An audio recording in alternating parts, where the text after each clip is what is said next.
se cambió para posteriormente, pero hasta en la segunda sección. Sí. Uh-huh.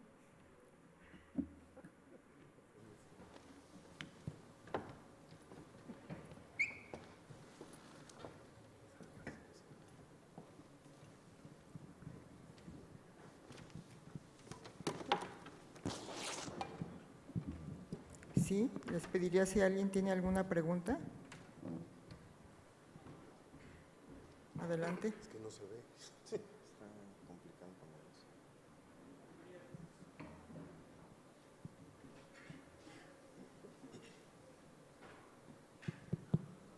Sí, parece que ya quedó. Buenos días. Primero, felicito al panel. La verdad, fueron pláticas verdaderamente interesantes. Tengo algunas preguntas. En relación a la fisiología que se modifica durante el embarazo, Cortés, ¿qué hay de la deshabituación de las pacientes embarazadas? ¿Sugerirías para modificar esta sensación de disnea y que nos evite malinterpretarla o confundirla con otros padecimientos graves como una tromboembolia pulmonar? Llevar a estos pacientes a un proceso de habituación o de rehabilitación pulmonar. Esa sería la primera pregunta. La segunda, que sería para el maestro Lezama, es estos pacientes con tuberculosis MDR, maestro, que los detecta gineco, ¿dónde deben ser tratados? ¿En las unidades de ginecología? ¿Deben ser llevados a un hospital donde tenga un servicio de infectología? ¿O deben ser llevados a una unidad que cuente con un servicio de neumología? ¿O deben de permanecer en las salas donde se hizo el diagnóstico? Porque pareciera que no las queremos recibir, vamos, pareciera, no, déjatela ahí vamos, la revisamos, pero la gente que incluso está ahí pues no está capacitada para manejar un paciente o contener a este tipo de pacientes, ¿no? Entonces no sé dónde sea el mejor lugar para tener a estos pacientes. Bueno, la verdad es que no hay ninguno. Es un verdadero problema cuando nos enfrentamos de por sí a un paciente con tuberculosis multifármaco resistente o multidrogo resistente, encontrarle un lugar donde se pueda internar para iniciar un tratamiento, pues nada más el INER. Y porque los hospitales generales de zona o los hospitales de segundo nivel les restringen el internarlos. Y si hablamos de tuberculosis, MDR y embarazo, la cosa se complica más, porque nosotros, por ejemplo, tenemos la ayuda del GIA González, que es nuestro vecino, y entonces nos puede facilitar la interconsulta. Pero sí, ese es un problema, por eso decía que es un problema de tipo social también, porque sí se debe de aislar a la paciente para protección del personal de salud y para la transmisión nosocomial, pues. Entonces, lo ideal sería iniciar el tratamiento lo más pronto posible y egresarla lo más pronto posible a su casa para que siga recibiendo su tratamiento ahí por el personal de la unidad de salud y siga asistiendo a la unidad de salud para que el ginecólogo la esté controlando. Pero esa es la respuesta hasta donde te puedo llegar a dar. Voy a opinar un poquito en lo que está preguntando de dónde debe atenderse una paciente embarazada con tuberculosis. Evidentemente, los expertos, los neumólogos tienen que comandar el equipo, por supuesto. ¿Qué es lo que el ginecobstetra debe de hacer, el experto en medicina materno-fetal? ¿Qué debemos de identificar de riesgo? Principalmente, bueno, ver cómo está el feto, ver la edad gestacional, depende del momento de la edad gestacional del diagnóstico, es lo que hay que ver. Si está en primer trimestre, bueno, evaluar vitalidad, viabilidad, evaluar al feto que esté completo, hacerle un estudio de primer trimestre para evaluar si tiene riesgos de alteraciones, malformaciones, etcétera. Si está en segundo y tercer trimestre, lo más importante que debemos de evaluar es el riesgo de nacimiento pretérmino. En la actualidad tenemos otras herramientas que nos pueden ayudar a evaluar. Por ejemplo, la medición de la longitud cervical con un ultrasonido, eso nos puede ayudar mucho a saber qué pacientes pueden tener más riesgo de nacer antes de tiempo. Y en conjunto establecer, junto con el equipo interdisciplinario, ver cómo va a ser la pauta de manejo. ¿Qué es lo que deberían de hacer todos los días? Bueno, pues escucharle al bebé por lo menos por turno y bueno, estar evaluando por lo menos dependiendo de lo que se identifique en el momento del embarazo, evaluar la periodicidad de las visitas. Nosotros en conjunto como INER en perinatología, a veces, no muchas veces, pero sí tenemos pacientes que tenemos que asistir, por lo menos pasarles visita una vez al día o establecemos las periodicidades también con neurología, con cardiología, con nutrición, con otras instituciones. Mantenemos mucho el vínculo y el contacto para poder asistir con ellos y bueno, la paciente debe estar en el lugar donde requiera la mayor atención posible, ¿no? Y había una pregunta de fisiología.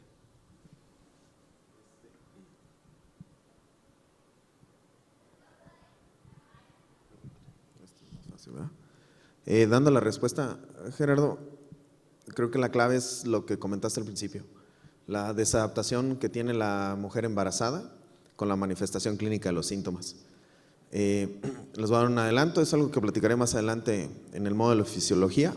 La inactividad física en la actualidad se considera la cuarta causa de muerte en el mundo, de acuerdo a la OMS, ¿de acuerdo? No con base en patología, sino con promover actividad física. Entonces la clave es que desde un inicio se evalúa a la persona embarazada y que se vaya promoviendo desde el punto de vista ginecobstétrico, mantener la actividad física, no todo lo contrario, porque eso lo va a llevar paulatinamente a la desadaptación física que puede ser más percibida conforme vaya avanzando el embarazo. Contrario a la mujer que desde un inicio se promueve que mantenga su rutina, su actividad, que no se suspenda. Y las únicas contraindicaciones pues serán las propiamente derivadas del embarazo. Pero para lograr que eso se mitigue o se disminuya lo más que se pueda, pues sí es importante que no se suspenda la sugerencia o tratar de fomentar más que no importa que esté embarazada, mantener la condición física, su rutina, lo que habitualmente se debe de realizar, como ya lo mostramos. Ando de metiche, pero me interesa mucho poner ahí el asunto del ejercicio y del embarazo. Nunca está indicado el reposo en el embarazo.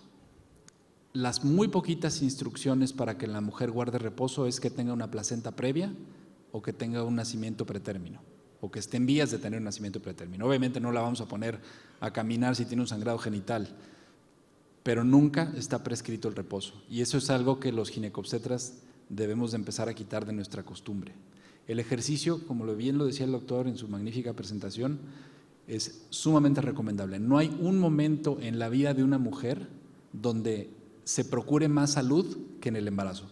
La embarazada en general deja de fumar, en general deja de tener prácticas nocivas, deja de tomar alcohol, pero no es frecuente o no es común que se prescriba ejercicio y es fundamental que prescribamos ejercicio.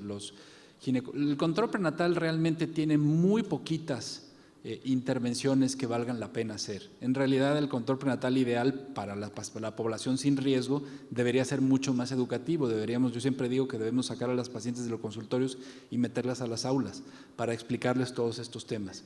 Y eso sería mucho más benéfico que los ginecobstetras o los proveedores de servicios de salud, las enfermeras perinatales, en general quien lleve el control prenatal, los médicos generales, los médicos familiares que en México ocupan un rubro muy importante de que otorgan control prenatal, pues no, realmente las intervenciones son tantos. Medir un abdomen, escuchar la frecuencia cardíaca de un bebé, pues eso no es una consulta que valga mucho la pena, sino es que tenga que ver más con educación. Sí. Buen día, antes de nada felicitar a todos los ponentes. Mi pregunta va dirigida para el maestro Miguel Ángel Salazar. Yo vengo de mi práctica del estado de Sinaloa, actualmente estoy en Mazatlán y recientemente en el mes de febrero de este año hubo una ratificación de la emergencia de vigilancia epidemiológica de TB multifármaco resistente.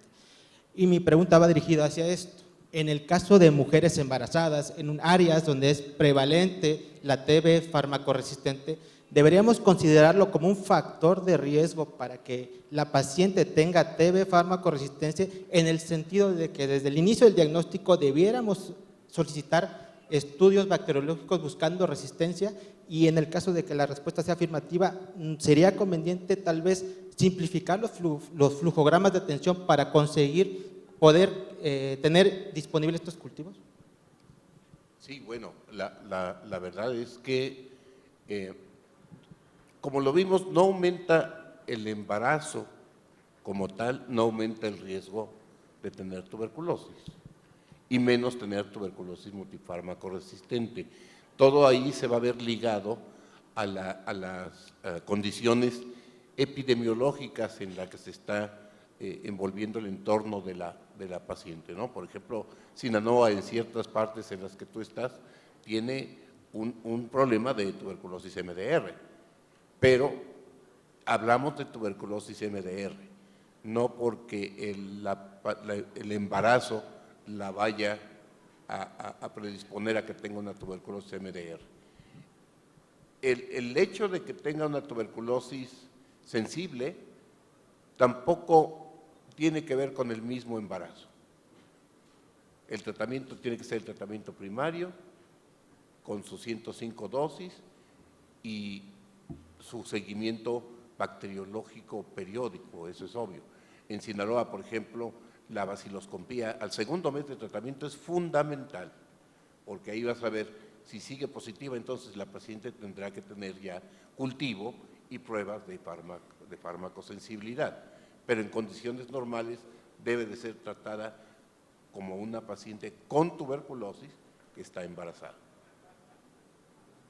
¿Respondí la pregunta o no? Sí, maestro. Muchas gracias. ¿Sí? ¿Alguna otra pregunta? Yo le preguntaría al doctor Cortés, ¿contraindicación para hacer una espirometría en algún momento del embarazo? Porque eso es un… Ninguna, doctor. Bien.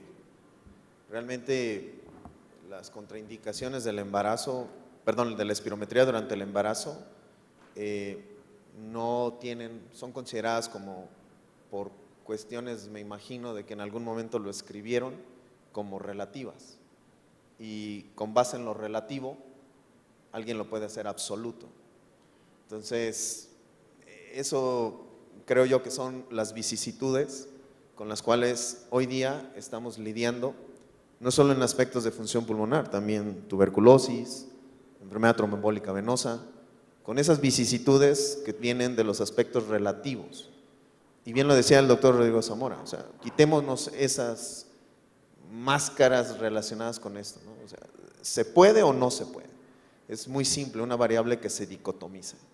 Se puede hacer espirometría, lo vimos, lo siguen en el primer trimestre, en el segundo trimestre y en el tercer trimestre. Cabe destacar, en el tercer trimestre, los estudios que les presenté, a los pacientes les realizan las espirometrías, difusión o incluso la prueba de ejercicio cardiopulmonar entre la semana 34 y la semana 38. Entonces, no hay una semana que diga que no. Hay que hacerlo.